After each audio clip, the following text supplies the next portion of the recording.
పాలన ప్రగతి ప్రణాళిక 99 కార్యక్రమం భాగంగా మన గ్రామానికి దీంట్లో భాగంగా అభివృద్ధి సంక్షేమ పథకాలపై ఆర్కే నోట ఈ ఫోటో అద్భుతమైన పాట. తెలంగాణ పల్లెలలో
ఇళ్ళ నుంచి 5 లక్షల రూపాయలు ఇచ్చి ఎస్సీ ఎస్టీలు అయితే 5 లక్షల రూపాయలు ఇచ్చి ఈరోజు ఇందిరా మహిళ కట్టిస్తూ ఉన్నారు. అదేవిధంగా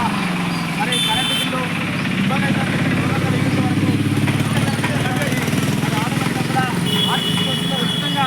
మరి ఎక్కడికైనా కులగడికైనా వేములవాడకైనా భద్రాచలమైనా హైదరాబాద్కైనా పోయే విధంగా మరి పేదల కోసం ఈ అద్భుతమైనటువంటి పథకాలు తీసుకొస్తున్న ప్రభుత్వ పథకాల మీద ప్రజలంతా వినియోగించుకొని అభివృద్ధి బాట నడవాలని చెప్పి కోరుకుంటూ